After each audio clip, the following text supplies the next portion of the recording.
So first of all, let's have an outlook of what's happening in the TV broadcasting business. So what are the main TV everywhere initiatives which are being taken, and how is it like the market is kind of developing and going out? Maybe Sanjit Saha, you would like to respond to this one? Hello. First of all, I think, these are very exciting times ahead of us, primarily because we have seen a evolution and we have seen a revolution coming at the same time in the television space, in the new media space. To substantiate this, let me start saying that digital spends in India is actually 0.6% of world digital spends. And that gives you a clear indication as the amount of opportunity that lies ahead in the entire ecosystem. Yeah? So while we have seen a plethora of opportunities and new players coming and making their own space, starting with Hotstar to, Ozee, to Voot, and many more. The good thing is that this is an industry, this is a phase where everybody is trying to create their own niche space, and there's enough space for everyone. So television in this industry has evolved. I think probably the scalability has been at maximum in the last 12 months, and the next 12 months to 24 months would actually present some unlimited, unforeseen, uncomprehendable, opportunities. So what we are doing, looking today as now, and 24 months hence, would be a completely different picture. And I think the West has already embraced this. India is doing it now. In UK, digital spends has taken over traditional spends. US will probably see it now happening. And I think if we were to make a prediction here, maybe in a few months, years from now, you will see the same story in India as well. I think the two big things is data cost and convenience. Okay? If all broadcasters, telcos, all players are able to address these two key things, data cost, connectivity, user experience, I think much of the challenges will be answered. Today, everybody is looking at a unique user experience, okay? With hopefully 4G coming in, with 3G getting more robust, with the Government of India's Digital India initiative, leading the change, we see a Indian television ecosystem at the cusp of major revolution. I think the question is not about whether digital is required or not as part of television to augment it. I think it's a mandate now. 10 years, 15 years from ago, as a media planner, and 15 years ago, even the client like Levers will ask, why digital? Mm-hmm. I think today nobody is asking that question. Mm-hmm. The question is, why not? Okay. Maybe Uday Suri, you want to add? So I'll give you my 2 cents, and I think the way the market is moving currently, it's important to understand the numbers, and I'll just probably rattle out some numbers, and maybe that will give us some perspective. In terms of overall market today, in terms of devices which are probably consuming and can consume a lot of television content on digital. The devices ecosystem today, in terms of, it's about 120 million internet connected devices.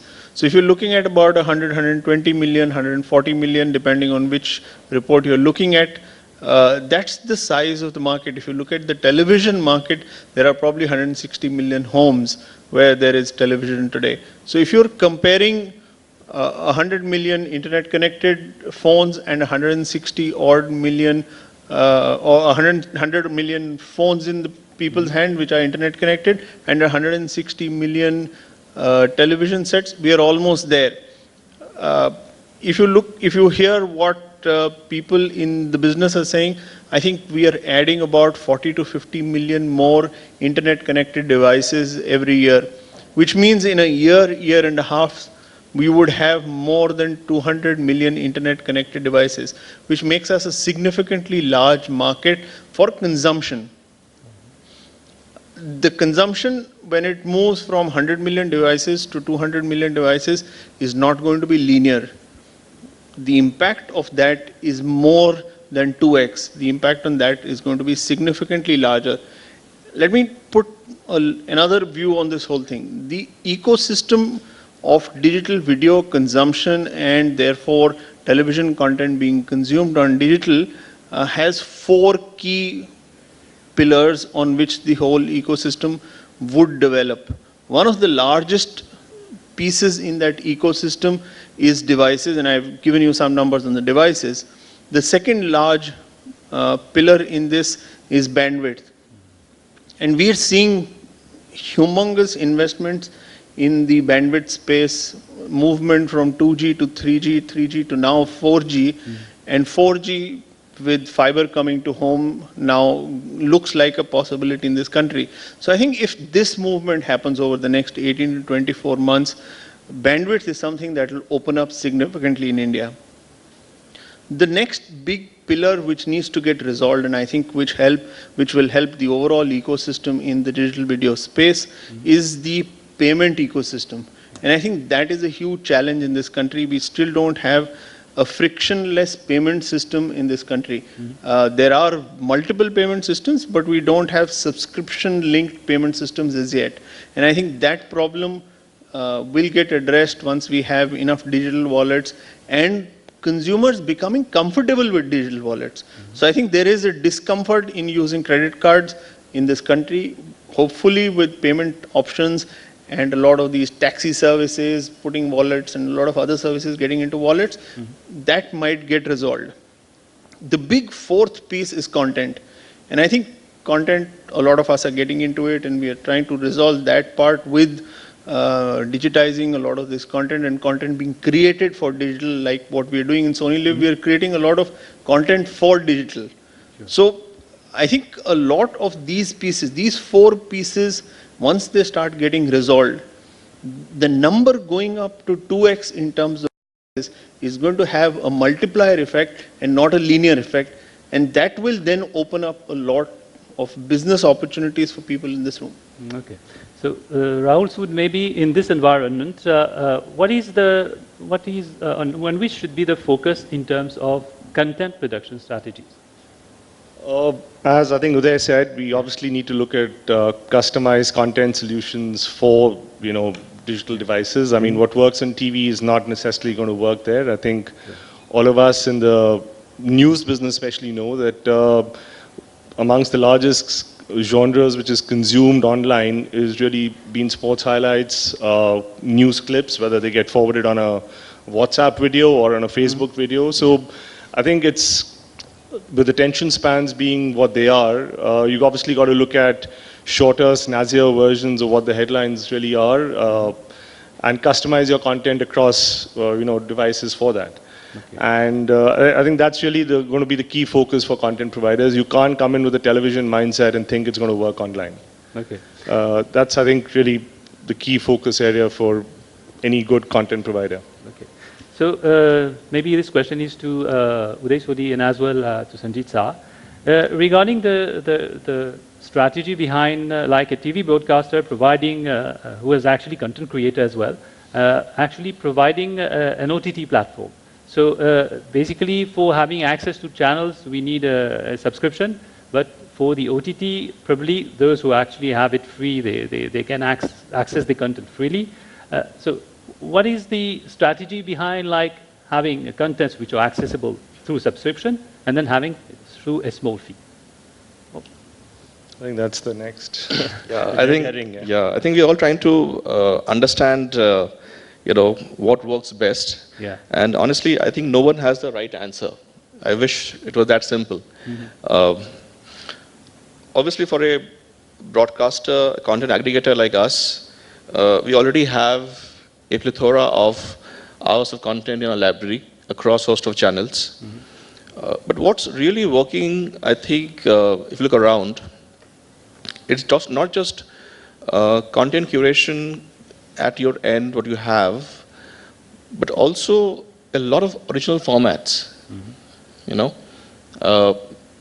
so Hotstar experimented with something called Is Pyar Ko Kya Naam Doon Ek Baar Fir, which is a very popular television series.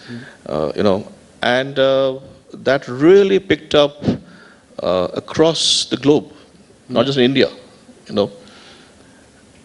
And I think there is something which I find interesting, because today a lot of content producers are actually looking at original content, as a means to reach the consumer. And if you look at around the world also, OTT has developed largely on the back of exclusive, unique content. So we are looking at, whether it's SVOD, whether it's AVOD, I guess everybody has their own, plans. I firmly believe that AVOD is the current, scheme of things, Indians being price-conscious, value-based market. But if you give the right product at a fair price, there are takers for SVOD also. It's just a matter of time and maturity in the market, but I guess there is space for every kind of offering. A quick question for you, actually. How long before you think it starts having an impact on your television subscription revenues? Because to be free on, say, the OTT side and expect platforms and, in turn, obviously, consumers to be paying top dollar for same content. You have the ICC T20 World Cup available with a 2-minute delay on starsports.com, available for free, while all the other platforms are expected to shell out top buck. How long before the MFN clauses kick in the Indian context? I'm sure all the international platforms don't give you a free ride and you got to geo-block signals.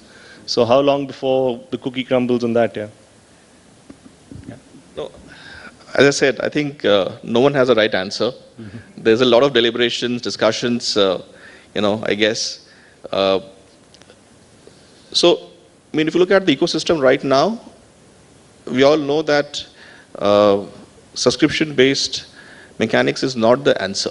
To give a solution, to give you a perspective also, let's see, there are 40 million consumers streaming video on an average. But there are only 0.2 million customers who are actually paying for it. And that's the equation, 40 million versus 0.2 million. Yeah? But that may not give you the entire story. For a market like India, which is heavily underpenetrated, and as Uday said, we have a huge bandwidth issue, which hopefully will get resolved in the next few months, years. Once the infrastructure is in place, a lot of these models will evolve. The same thing happened on traditional television with HD. 3 years, 4 years back, none of us even thought of paying an incremental buck for an HD viewing. Today, if you're watching HD, you don't mind paying that extra 175 rupees on Tata Sky and watching HD, because the quality of service is so much far superior. And I think that's what is the trick with content also.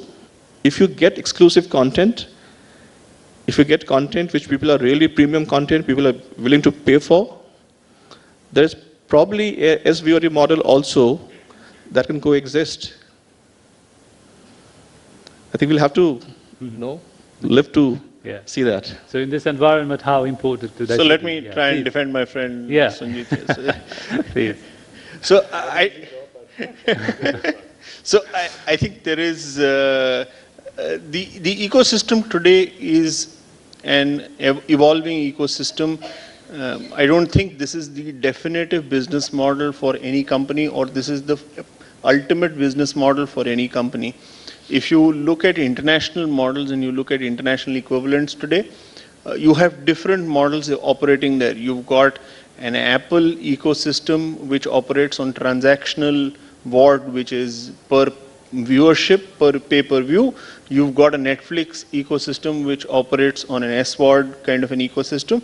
And you've got a YouTube kind of an ecosystem which works primarily on AVOD. And they still survive. All three survive and do fairly well. So what will be the final ecosystem for broadcasters in India? I think my guess is it will be a freemium kind of a model. So there will be some pieces which will be free, there will be some pieces which will be paid. When we develop content for digital only, or we do sports, or we do something else, I think ultimately some of these businesses will become pay. They will become subscription. They may not continue to be free as they are today, or combinations of free as they are today, because at some point in time consumers will have to put money up front. Is it viable to do that right now? May or may not be, because today we don't have payment options which are simple enough to collect payment in micropayment formats today. They are not simple digital payment options. There aren't enough people who have digital payment options today. So yes, there is a broken market out there, and I think what we are trying to do is, in the interest of developing a market and building an opportunity out there, we are trying to balance and make sure we are playing a balancing role here. Somewhere, some of us are going this way more, somebody is going that side more. But that's how evolution happens, that you will build out ecosystems. May not be the perfect ecosystem in the first couple of years, but they'll come to a certain equilibrium over a period of time. And I think we should look at a longer horizon rather than what is happening in the next 3 months or the next 6 months. That's my. Okay. So Rahul Sood, in line with what Uday Suri has just mentioned, how ready is the Indian audience to pay for quality contents that they consume?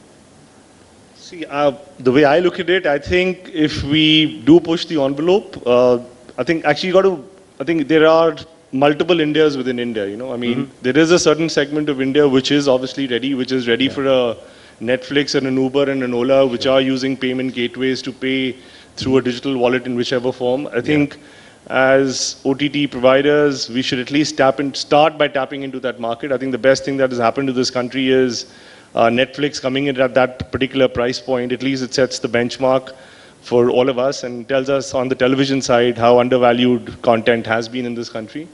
Now, yes, Netflix may only get, couple of thousand subscribers. I'm sure they'd probably get a lot more, but at least it sets the benchmark. And now, with people getting more and more used to using payment gateways, I think it's a very good omen for all of us in the industry that the transactional side of this business is slowly but surely getting taken care of, which will encourage all the leading OTT players to, hopefully go down the SVOD route. Because just coming back to my original point, I think at some point the platforms in this country, like they are elsewhere in the world, will obviously exercise, the MFN clauses that you've got to make up your mind where you got to be either pay across all platforms or free across all platforms. You can't expect top dollar to be paid on one side and be free. So I think you can get a little bit of a honeymoon period, but at some point, I think even that will start impacting all sides of the ecosystem. Yeah. So just to take that point, I think the Netflix point is maybe not comparable. Now, Netflix has a $9 pricing in the US. They've tried to put a $9 price in India. $9 is roughly what a person pays for a movie ticket in the US. That's the average ARPU for a movie ticket in the US. An average ARPU for a movie ticket in India is probably less than 100 rupees. Now, So the top segment, as I said, in the metros, obviously it's I'm got saying- higher. Yeah, but when you take a larger average, the ARPU in India for a movie ticket is probably 100, 120, and I don't know the exact number, but it's probably in that range. In the US, it's about $8 to $10 is the average. So you have to take purchasing power parity in some of these things. Yes, today Netflix is addressing a certain audience which is looking for international content and is looking for a certain thing, but my guess is most of us who are looking for scale, most of us who are looking for larger footprint, whether it is Sony Live, whether it is Hotstar, whether it is Voot or any other publisher, all of us are going to have the same challenge of reaching scale. And I think that scale will only come if we are able to give something which addresses a larger audience. What is the payment mechanism in this? Is it AVOD and therefore we are only running library content and not new content? Is there a windowing strategy that people will use? I think all these things will fall into place. But today, the reality is most of this business is on AVOD. Most of this business will be supported by advertising. And that's how customer acquisition, and we will all end up investing a lot of money in customer acquisition and building this ecosystem. Before building this ecosystem, if you're going to milk it, the chances are nobody is going to make money out of it. Okay. So I think that is the ecosystem. We run the risk of saying if you're going to be continuously free, the consumer will never pay, but that's the risk I think we all have to live with. Yeah. No, I think very clearly the task is that all players in this ecosystem have to come together to catalyze and have the growth forward. Okay, I think, and this, I won't be surprised if the space sees some consolidation in the months to come.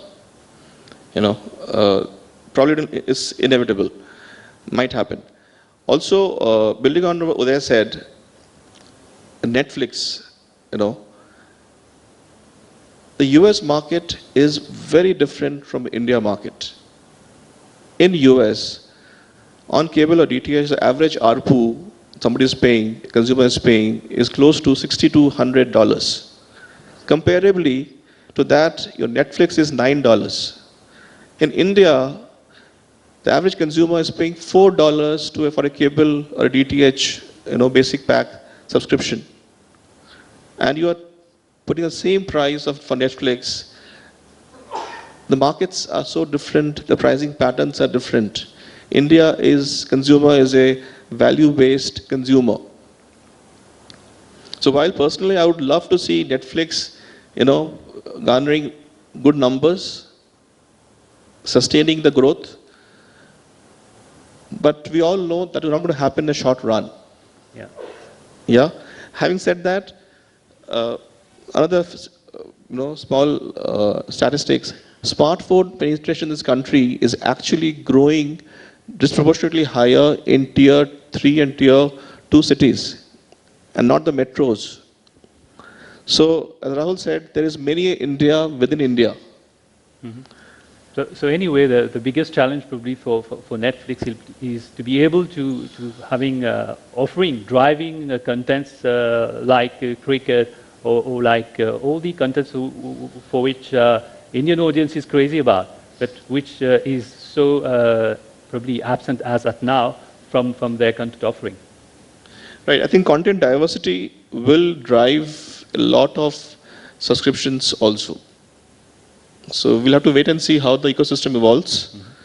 But I think it's not easy for any player. On the point of consolidation, I think I differ with him on that. I think over the next 3 to 4 years, we will see significant entry into this market. We will see many more people coming into this market, and a lot of people are going to try their hand at this market. And I think in this room, we'll find a lot of people coming into this market. And a lot of people we know are ready to come into this market, which is good for this market. At the end of the day, if there are 5 or 6 or 10 good big players who who are driving digital consumption and are driving consumption of content on smartphones, I think it will only help the entire ecosystem. Business models will evolve once multiple people try multiple things in the market and see what finally will work. So my guess is over the next 2 years, we will see entry of a lot of people. There is room for huge amount of growth. There is headroom for a lot of players in this. And people will come in different languages, different niches, different segments, categories of content. And I think this will explode the market, given that the infrastructure is falling into place over the next 2 years. Okay. Rahul, maybe now we can talk about the growth strategies for the overseas market. Because you're tapping your NDTVs everywhere. Star is in different countries, in the diaspora. So what are these strategies actually for growth for the overseas market? See, the overseas markets, again, market to market depends on what maturity levels they are. Obviously, the Western, the UK, US are more mature markets with all the platforms having an OTT service themselves. So when you do give them rights, you kind of spread it across not just television, but give them online rights as well. And since there is a payment gateway in place, you have authenticated subscribers who can access your content. I mean, or else you geo-block your content. So again, it's a market-specific strategy. The idea is to obviously make sure that the content gets distributed on as many devices, platforms as possible, as long as it's authenticated and you are able to monetize it, the more the merrier. Okay. Sanjeet, are actually broadcasters facing any kind of regulatory challenges in the environment which is actually having a lot of evolution? Is there anything in terms of the regulatory framework which isn't working for you, or you have views that it should work in this direction? I mean, there are, but as I said, I think the blueprint is not as well defined as probably television, you know, and which is why I think it's a learning curve for everyone. Okay, internationally the framework is far more stringent, and you know there are clauses which we abide by. In India, I think there's a lot of still happening in that space. Of course, norms are there. We abide by them. We follow them as well. But I think it's still in the phase of evolution, actually. Okay. You know. So I think two things that the government has done in India from an encouragement perspective and from a rules perspective, I think, or from an encouragement perspective, two things are falling into place. I think one, the net neutrality piece was something which was encouraging, and I think the government came up with a clear regulation on it rather than leave it loose. So I think a clear regulation makes life easy. So they've come up with a clear regulation. I think that was one. The second is building up this entire Digital India initiative by the government is something that is focusing a lot of energies in that direction. So a combination of these two will obviously help the entire ecosystem getting built in a right way. The investments on Digital India and that entire fiber network being put up to the districts, and I think that is one thing which will help core users come from villages and smaller places and be able to consume content. And on the other side, having a clear regulation like they did in the net neutrality space is a great initiative. Okay. So now let's get a little bit in terms of creation of original content, about your personal experiences, about some experiences that you've been having, and the success that it has actually gained. So I think, like what we were saying, it is critical that all of us who are in this space will have to create content for this ecosystem. So what we did maybe about 6-9 months back was to get into this entire creation of original content for digital as an effort. We've created 2 shows which are fictional shows which are hosted on Sony Live, which are created for digital, and we've created a couple of non-fictional shows which are more for digital. Most of this content is not available, or all of this content is not available on TV. This is made for digital, consumed on digital. We're very excited by the response that we got both from the advertiser community and from the consumer, because both then creates an ecosystem. The advantage that this gives us is, one, I think original content has to be different from what television content is, because original content created for digital is consumed by an individual and not by a family. The television content is normally created for families. This content is created more for an individual, so you can target better, and therefore advertisers can get more bang for the buck. Okay. Which is something that we figured out with conversations with the advertiser. The advertiser finds the targeting sharper and therefore is able to invest better money and therefore sees better returns from some of these efforts. So we're focusing a lot of our energies besides the catch-up part of our business. We're trying to build a very strong pipeline of original shows, both on the fiction side and on the non-fiction side. And I think that would become a huge differentiator for most OTT platforms, because they will take a certain genre and pick up a certain type of original content that they will build. And we are seeing that worldwide, most digital video platforms or OTT platforms create original content for their specific consumers. And that brings back more and more users over a period of time. Okay, probably Rahul, I have your take on that, probably from the creation, the kind of content that you actually create.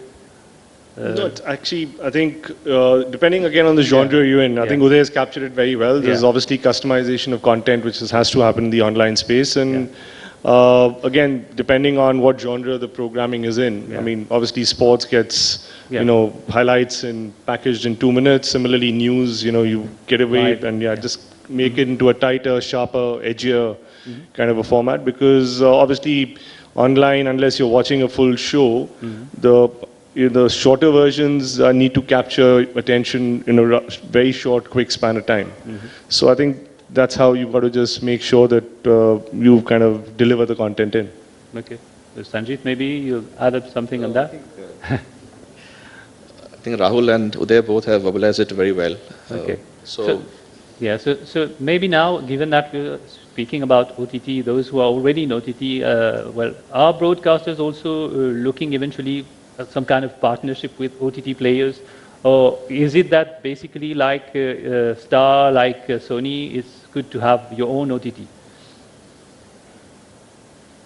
See, I think obviously you have aggregators now which are there. Yup TV is an example. The bigger broadcasters are there as well.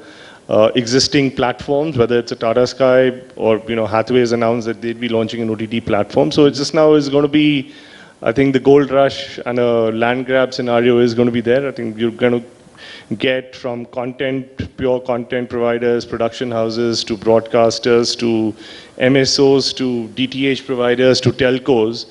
I don't think there's going to be any part of the ecosystem which will not be into this OTT space, because the entry barriers are a little less in terms of, if you get your back-end technology, everything put in place, I'm sure you can roll it out. Now the question is, would end consumer prefer going to the entire Sony or the Star ecosystem or the NDTV system, or would they want an aggregator or getting everything streamed through an Apple box or a Roku box? I think it's just going to evolve as we go along. Okay. But at some point, I would think rather than having 20 different apps of content providers, maybe people prefer one aggregator app, or like a Reliance Jio or a Tata Sky, and then go down through it. Obviously, the bigger players like Star and Sony address almost 60-70% of that, the content available on any of these other aggregating apps. So it's going to be interesting to see how it goes here.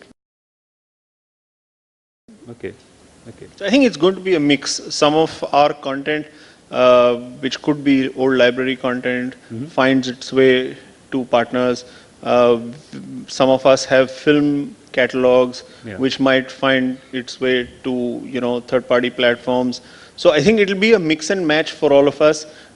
Maybe the first window is on our own OTT platforms, and the second window can be done somewhere else. An aggregator, a full show could be on some platforms. However, the short episodes could be somewhere else. So I think we're all hunting for the perfect balance. As more and more players come into it, and they'll all come with different ways of addressing the market, the content just becomes a route of engaging with the consumers. So we'll all be there to meet that need. Some form there, yeah. Good. So, unless the audience has any question, yes, please. Please, the mic for this question. Yeah, thank you. Please, thank you.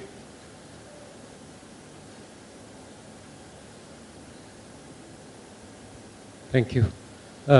You three people on the dais represent broadcasters, large broadcasters. So do you see yourselves as business units which are trying to leverage that existing sunk cost and try to get some additional revenues?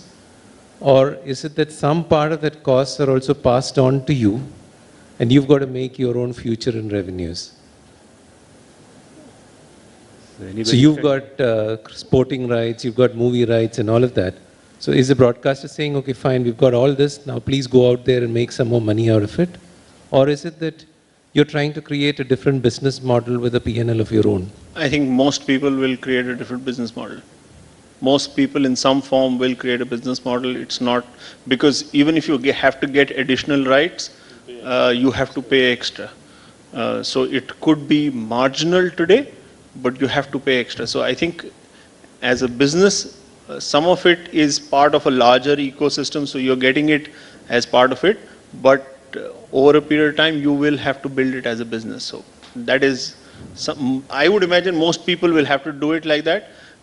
If you don't do it as a standalone unit and a standalone business, and not have people independently focusing at that business, the chances are low that you will succeed. My question also was in context of what Rahul said earlier.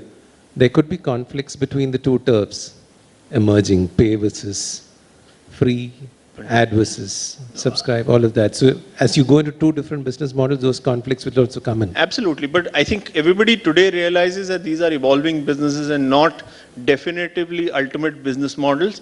And therefore, they're all making sure that we are all playing along with it to build a future business model, which is why I'm saying these are not incremental business models, but are future businesses that all of us are building. Yeah. And just picking up from what he said, I mean, I think yesterday, if somebody follows the US media space and NFL, which is like the biggest ticket event, sports in America, they've sold rights to even Twitter to stream a Thursday night game. Monday night has been sold to somebody else. Verizon has got some part of it. So, rights holders, especially the big sporting events, it'll be quite amazing to see how much they slice and dice the rights now, just to monetize it to every extent possible. I'm sure Twitter has bid for it because they probably see that they can look at monetizing their core audiences on the NFL games as well. So I think the whole thing will have to evolve as an individual P&L to justify whatever you're paying for those rights. So it'll be interesting to see how, again, all of it plays out. Any other question? Yeah, at the back, please. Please share the mic. Thank you. So, just taking the discussion forward from that point, if you're talking about individual P&Ls out here, of the participants in the ecosystem, whether it's technology companies or, broadcasters or telcos, who, according to each one of you, is in the best position to emerge as a winner of a digital video service? Why I ask this question is that being a part of a broadcaster has its own challenges. Being a part of a telco has its own challenges because their larger objectives are very different. A telco is trying to drive utilization of his network. A broadcaster is trying to increase the value of his content. So in my books, I would say the telcos, because at the end of the day, he is going to be the gatekeeper, mainly on the wireless side. So, let's look at an Airtel. They've obviously got a DTH service. For them to roll out OTT, they'll obviously look at getting larger rights from most of the broadcasters with the scale that they have, or even a Reliance Jio. I think, and like we've seen the similar examples in the rest of the world, the biggest players today on the video side was Comcast, but today they're the biggest internet service provider as well, and maximum data consumption is going to get written on the back of video. And if there wasn't net neutrality, then it would be even more interesting, because then the telcos would have had a much bigger role to play, because they could, do deals selectively and only push that particular content. So it'll be, again, I think the Reliances and the Airtels, because they've got the backbone, the infrastructure set up, would be playing a larger. But tali do haath se bajti hai. So you can't have a very nice network and then have no content over it. Yeah. So No, I true, think it'll each one will have Has a role to play. But if you ask me which one is going to win, that's an astrology question. That's not a business question. Yeah, I think we have one question at the back. Now, just to add to that point, just a minute. Please. I think let's not forget that content would still be the king. Okay. Obviously, user experience will be a key to get those numbers going, but content will be the lowest common denominator. So if you have infrastructure but no compelling content, that would not really stand in the market. Yeah. You can't hold back content anymore. Ultimately, I think content is going to be back to being king, rather than just distribution being God. Yeah. We can hear you. Yeah. Just Okay, so I'll answer that point later on. Just move to the second question after that. Definitely content is the key, but today when we are looking at video consumption, it's a captive world where a person has access to only 500 channels, not in a legal fashion. I'm not talking about the pirated world, right? Suddenly with digital happening and digital video consumption picking up, okay, the supply of content, according to me, is going to be infinite. It's true. Infinite. So content will be king, but the content owner may not be the king anymore. Because there'll be infinite supply of good content, whether it's UGC, creative content providers, you know the MCN models, we are hearing of them coming up and stuff like that, right? So just the top four, which is your Sony, Star, Z and Viacom of the world, just 4-5 people dominating the quality content market may just not happen, because suddenly content will be discoverable over the internet, where you might have how many trillions of pieces of content available. Content is going to get democratized, Right. definitely. Yeah. So that was, but going to the next point was that if I was just to read a little bit into Rahul's, I got the name right, into Rahul's answer, which I think some people who've been in this industry also have that fear that yes, maybe the telcos or the fixed line providers are the ones who might, win, or the triple play guys might win this game eventually. So what are the broadcasters trying to do launching OTT services today? See, I think Reliance's acquisition of Network 18 a couple of years back was obviously setting themselves up to, obviously be more vertically integrated on that side. But thankfully, in a market like India, it's a very, very competitive market space. The Stars, the Sonys are there. So I guess, it's not a monopolistic scenario which exists in many markets. So I think it will continue to be a fair game for most of the players, yeah. So I think it's a natural progression for people who make content to move into this space. Will the broadcasters be able to address and take care of the democratization of content and be able to bring in more and more independent developers onto their platform and make their platform a larger play? I think that is a strategy question on how they will implement the strategy. But just to say, because there is a pipe out there, it will be the success and that will be the reason of success, is an unfair way of looking at it. I think it's a combination of the pipe and what flows in the pipe and how the consumers will consume it. Will the consumption today, and I'm just taking an example of news, 15 years back or 20 years back, we used to only consume 15 minutes of newspaper in the morning, and we thought that is the ultimate news consumption format. And when TV news started happening, everybody said nobody's going to read the newspaper, and we're still reading the newspaper, and we're still listening to the news on TV. After that, people said, now digital has come, the TV news is going to die. And today we have TV news, digital news, 24 hours news, notifications coming at me every 1 hour, but I'm still consuming all the 3-4 formats. So the amount of consumption multiplies with more options, the number of hours multiplies, and we've seen that worldwide. So the content owner is going to be in a very good position going forward. How his content gets consumed and in what form might change, but that doesn't mean that the content won't get consumed. And business models will emerge in that. Yeah. So that's our current view. Do we think we need So, to have excuse an me, industry body? Excuse me, please allow this, We'll talk offline. friend at the back to actually have his question, please. We can't hear you. Please check the mic. Thank you.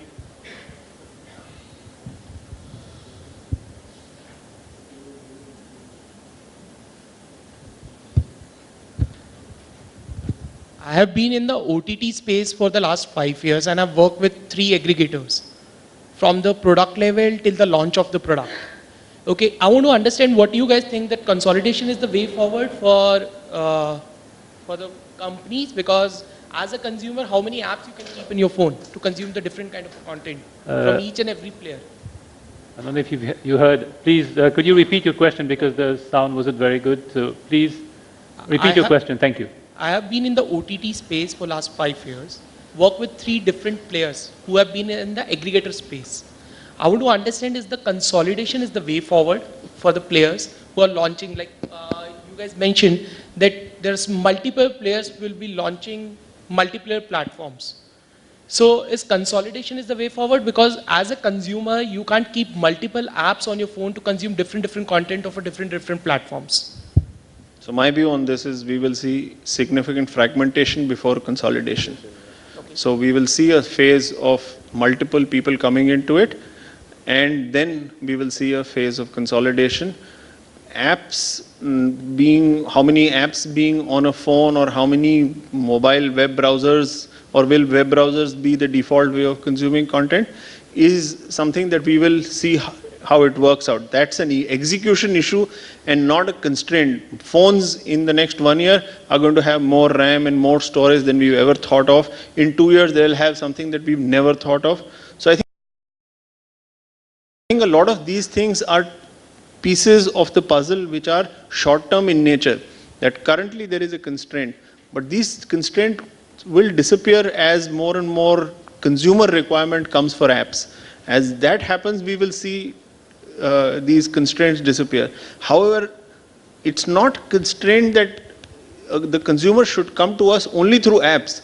They can come through us through mobile browsers, they can come through us through different web browsers, tablets. A lot of that will happen. So my guess is this is only an intermediate problem. In 2-3 years, with more bandwidth, more devices, we will see significant consumption happening. A lot of these problems will get resolved. But yes, we will see more players in the market before there is a certain amount of consolidation. Good. So we will wrap up this panel with this point.